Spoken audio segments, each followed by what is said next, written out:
Bonjour à tous, j'espère que vous allez bien. On se retrouve aujourd'hui pour une nouvelle vidéo matérielle et j'ai décidé de vous parler d'une box BF, la Rabbit et également du splitter par Drip & Vape. Sans plus attendre, on se retrouve directement en gros plan pour voir ça d'un peu plus près. Alors, commençons par la box. On va la regarder d'un peu plus près. Alors, quand vous l'achetez, vous la recevez dans une boîte. Moi, c'est un pote qui me l'a passé, j'ai pas eu la boîte. Donc, je vais vous la montrer comme ça. Alors, au niveau de la box, c'est un boîtier en polyamide avec une finition poudre de carbone. C'est une super belle finition, c'est très doux au toucher. On retrouve ici le lapin sur la porte. Pour le pin, on est sur un pin de chez Da Vinci Mode qui n'est pas sur ressort. C'est un pan anglais. Donc, selon l'atto que vous mettrez, il faudra venir tourner la vis ici. Donc, si vous serrez, la vis va remonter. Si vous desserrez, la vis va descendre. Et ça se tourne très facilement. Au niveau des dimensions du boîtier, donc on est sur 72 mm, 42 mm, sur 25 de large. La box est fournie avec une bouteille comme celle-ci de 8 ml, 8,5 ml pardon. Alors, c'est pas la meilleure bottle pour le BF. Elle fait son taf. Après, si jamais vous achetez cette box-là, je vous conseille d'acheter une Capi. Elles sont plus chères, mais au niveau du confort, on y regagne très largement. Alors, on va retirer la bouteille. On va mettre ça de côté. Donc, c'est la lamelle en cuivre. Donc là, pour éviter tout ce qui est arc, à ce niveau-là, vous avez vu, ils sont venus replier la pâte pour avoir un contact beaucoup plus franc. Pour nettoyer la lamelle en cuivre, c'est très simple. Il vous suffit de jouer un peu comme ça. Parce qu'en fait, vous avez une partie ici, dans le bas, qui reste dans le boîtier. Et il faut venir jouer un petit peu pour pouvoir le retirer. Et comme ça, vous pouvez nettoyer votre lamelle. Bon, là, on voit que la lamelle est assez propre. Le bouton, donc on a un grand switch carré, comme ça aimanté, qui vient se mettre directement sur la lamelle. Et également, je ne l'ai pas, quand vous avez la lamelle qui est comme ça en place, vous avez cette même pièce qui vient se mettre entre les deux pour éviter qu'il y ait un contact qui se fasse.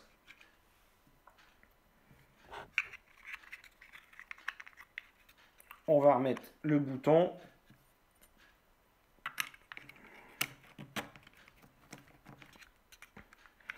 Donc en fait, c'est la même pièce que le bouton, légèrement plus fine.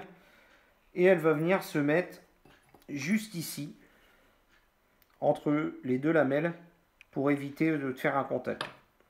C'est pratique. Après, faire attention à ne pas perdre la pièce. Sinon, à l'intérieur, c'est très propre. On retrouve également le lapin à l'intérieur. Niveau finition, franchement, rien à dire. On met sa bouteille. On va mettre la queue tout de suite. Donc le plus vers le bas. Chose qu'ils ont oublié, c'est de mettre une petite languette. Parce que pour retirer la queue, soit il faudra venir tapoter sa box ou bien retirer la fiole. Au niveau de la porte, vous avez 3 aimants qui vont venir se fixer sur la queue. Et comme ça ne bouge pas. Maintenant, on va passer au split. Alors, le split, on le reçoit dans une boîte comme celle-ci, comme le premier du nom, avec une petite carte et le scratch code derrière. Forcément, vous allez retrouver votre atto. Un sachet de spare, donc avec un adaptateur Drip Tip 510, une pièce ici, je vous expliquerai après à quoi ça sert. Vous avez le pin classique, parce que moi je l'ai monté en pin BF, et déjà sur la taux. Et vous avez divers vis. On va s'intéresser d'un peu plus près à la taux. Donc le split, il y avait déjà eu le split premier du nom, qui avait très bien marché. Il est revenu, Drip & Vap. Donc pour ceux qui ne connaissent pas, c'est une marque française. Il est revenu avec le split R. Alors au niveau des modifications, vous avez ici deux lignes de gravure. Sur le split premier du nom, il n'y en avait qu'une. Et au niveau du trou pour l'arrivée d'air, sur l'ancien, il faisait 1,5 de hauteur sur 6 de large. Bah là, il fait 1,5 sur la hauteur et 7. Un poil plus aérien. Au niveau de l'atto, on est sur un atto en 22 mm. Il mesure 21 mm de haut hors drip tip. Pour le drip tip, pour le remplacer, pour mettre l'adaptateur, il suffit tout simplement de dévisser.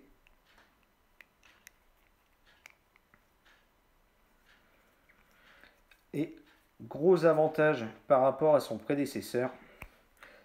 Avant, sur l'ancien, pour venir régler son arrivée d'air, il fallait prendre un tournevis et venir tourner. Maintenant,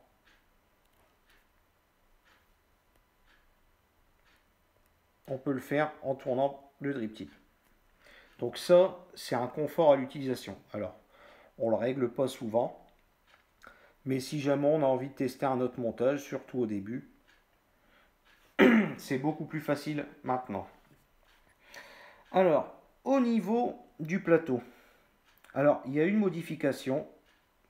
Donc les vis ici, que vous avez de chaque côté, avant c'était du BTR. Maintenant, c'est une empreinte plate. La vis du milieu, quant à elle, alors il faut faire attention. C'est la vis qu'on vient mettre quand on est en bottom feeder. Si jamais vous l'utilisez en classique, vous retirez la vis et on vient remplir avec un embout type Unicorn pour remplir son atto.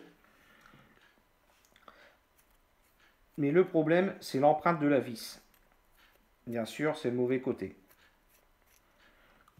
Alors, la vis du milieu, c'est une empreinte de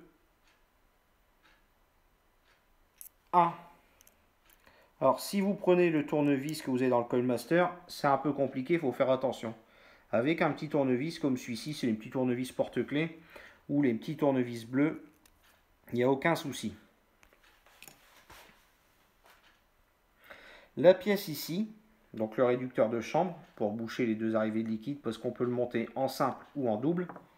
Donc ça, c'est en Viton. C'est pas du simple caoutchouc, c'est plus résistant. Et c'est plus résistant à la chaleur également. Pardon.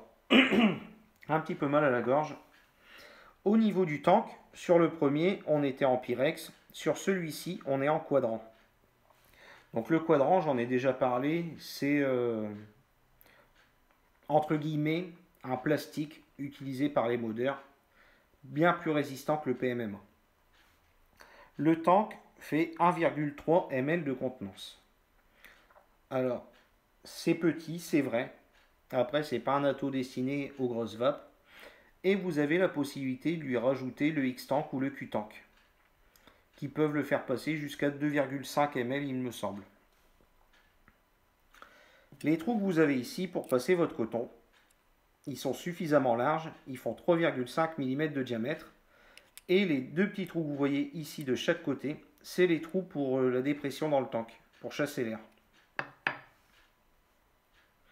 On retrouve ici donc un joint.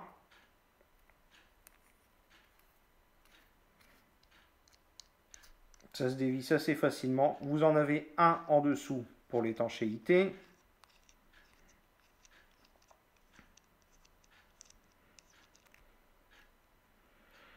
Un joint dans le fond de la cuve. Et un joint ici pour éviter qu'il y ait des fuites. Donc franchement, niveau démontage, que ce soit pour l'entretien, pour venir lui mettre un X-Tank, C'est franchement super facile.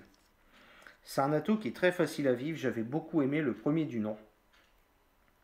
Et là, le splitter, il est sensiblement pareil. Quelques petites modifications.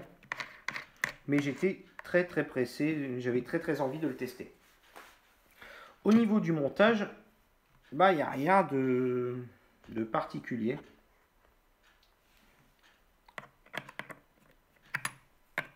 Moi, je l'aime en simple coil. Que ce soit en BF ou en utilisation classique, je l'utilise comme ça.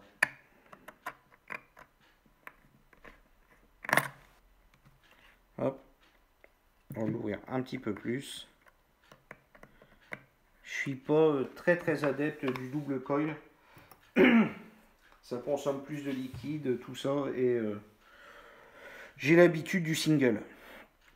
Alors, pour le montage, donc vous passez une patte entre le plot et la vis. L'autre patte, ben forcément, vous venez la mettre dans le trou. Donc là, j'ai pris du Cantal 04 sur un axe de 2,5 et j'ai fait 5 ou 6 tours. Alors, ce que je fais, je viens plier ici très légèrement.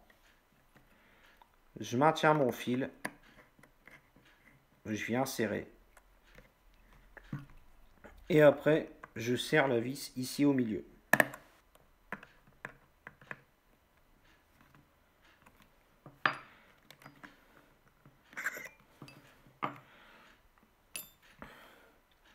Et voilà, tout simplement. Il n'y a pas à se compliquer la vie. Donc, un petit coup de pince. Un petit coup ici.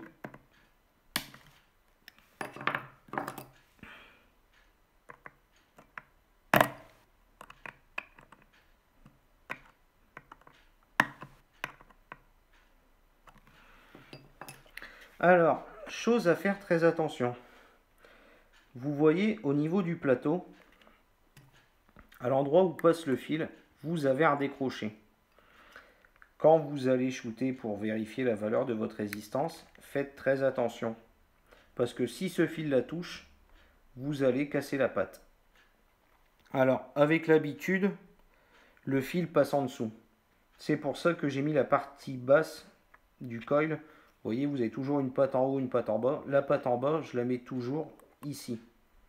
Comme ça, ça évite qu'il y ait un contact. Ou sinon, vous pouvez plier la patte.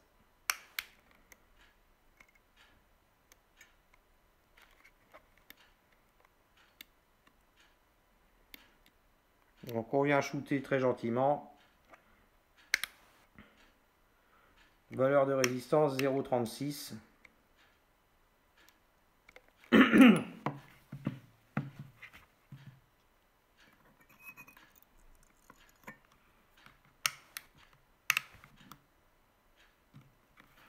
Voilà, c'est mieux. Vous voyez, ça a touché. Donc, faites bien très attention à ça. Là, on est bien. Et on n'est plus à 0,36, on est à 0,59. C'est le seul point négatif que je lui trouve au niveau du montage. C'est la proximité entre la vis et le plot central. Donc, toujours bien faire attention. Petit conseil encore.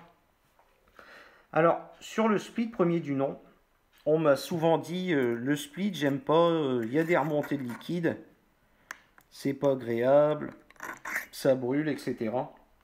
Alors moi, ce que je fais, une fois que j'ai mis mon coil, je viens l'écarter un peu du plot central. Donc là, grosso modo, j'ai à peu près 2 mm.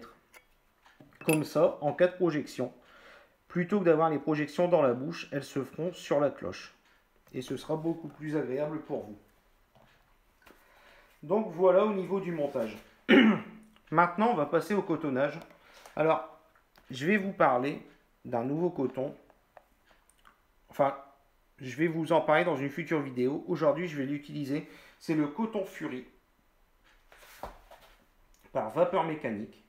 C'est un coton français qui vient d'arriver et que j'ai découvert il y a de ça à peu près un mois. Je l'ai déjà utilisé maintes et maintes fois. Et là, je vais très prochainement vous faire une vidéo, sûrement pour la fin de semaine ou début de semaine d'après.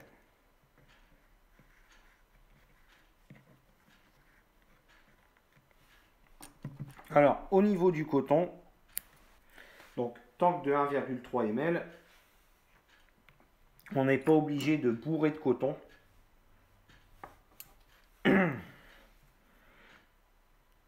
Et comme d'habitude dans des RDTA, on ne met pas le coton jusqu'en bas. Ça sert à rien.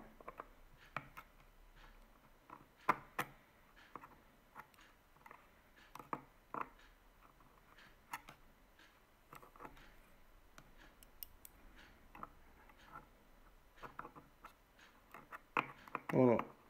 Je le mets à peu près jusqu'à la moitié du tank. Juste pour que les mèches, elles s'imbibent un peu. Mais ça sert à rien d'en mettre beaucoup plus. Et là, je coupe à peu près 2 mm après. Vous voyez, je laisse à peu près un petit espace. Il y en a largement assez.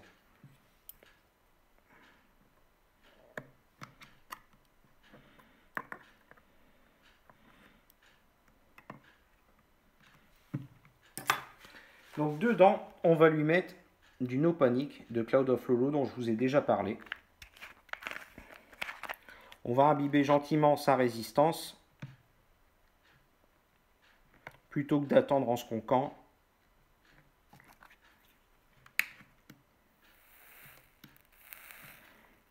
Et on voit que ça marche très très bien. Après, j'ai pas une grosse vape. Il y en a qui vont l'utiliser à des plus hautes puissances que moi. Moi, c'est un atto avec lequel je ne vais pas dépasser les 35 watts. Parce que sinon, la vapeur va être très chaude, vu que la chambre est très très réduite. Donc, au niveau du réglage de l'airflow, on va se mettre donc en single.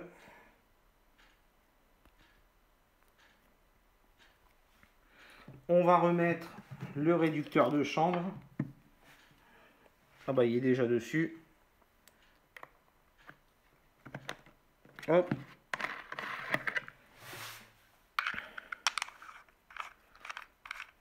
Et on va se conquer un petit peu. Hop. Avant, on va remplir la fiole. Cette fiole-là, les capis, j'avais déjà utilisé. C'est très très pratique. Celle-là, il reste toujours un mini fond dans la fiole. C'est pour ça que je vous dis, il vaut mieux en racheter une. Ça sera plus confortable à l'utilisation.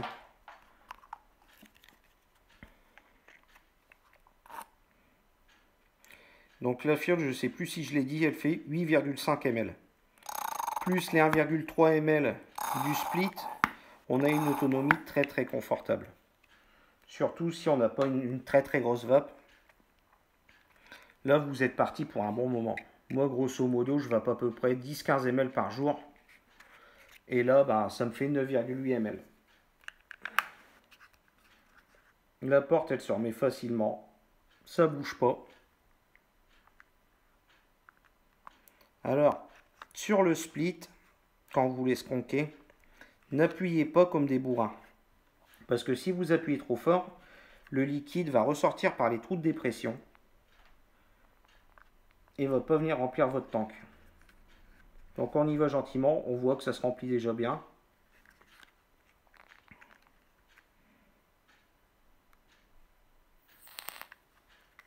Et voilà.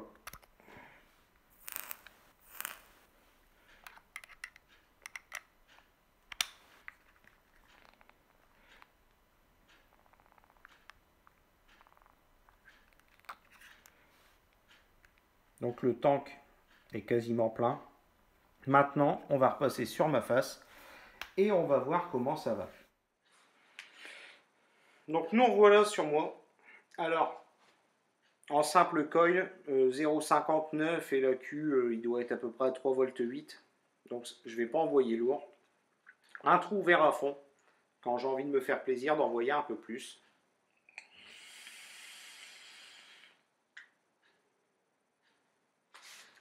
En simple coil à faible wattage, c'est très très bien. Après, quand j'ai envie d'avoir une vape plus savoureuse, je le referme à moitié.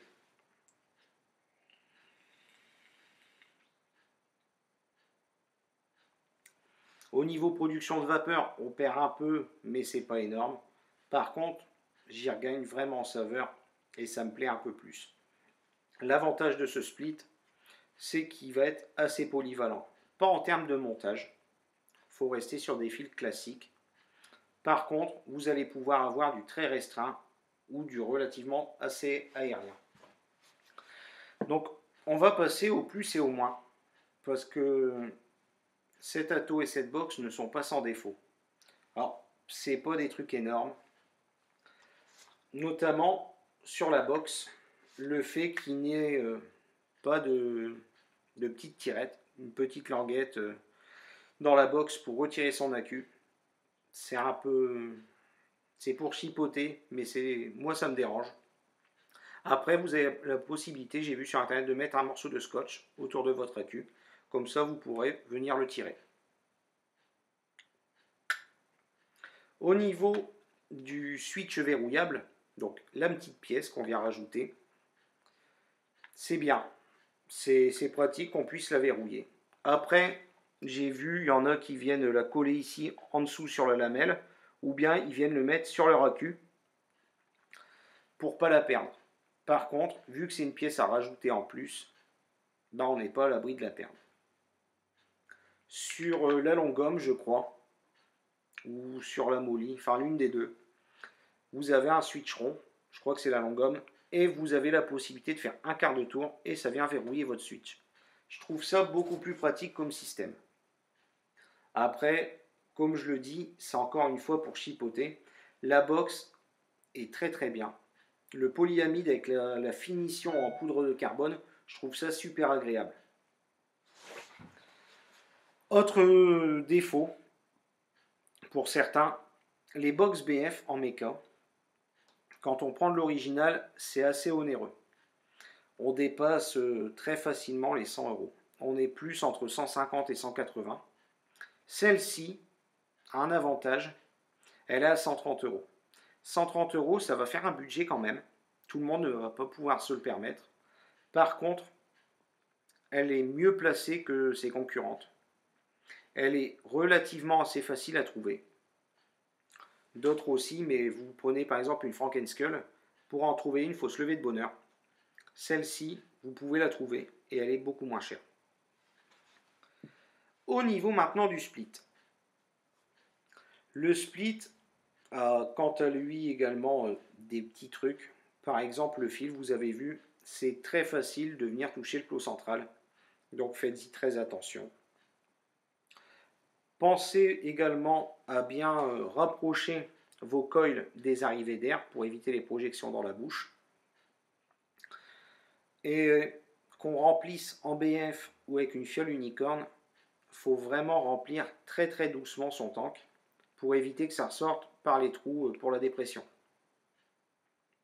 À part ça, c'est un atto quand même assez polyvalent. Vous pouvez faire plus ou moins de nuages et plus ou moins de saveurs. Si vous ouvrez tous les deux, c'est assez aérien. Là, bon, je suis en simple coil, ça va pas rendre pareil.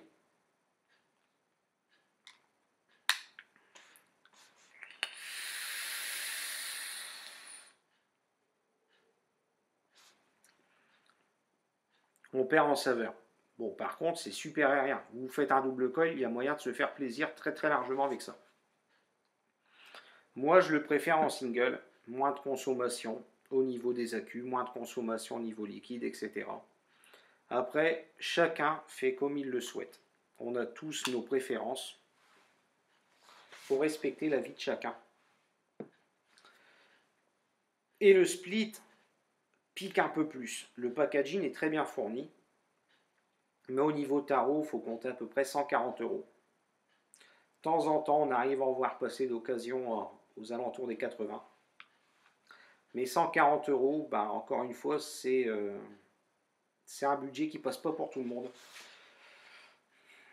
Quand on est entre guillemets collectionneur de matériel ou qu'on aime s'offrir des belles pièces, 140 euros, c'est pas trop dérangeant parce qu'on achète beaucoup moins de matériel.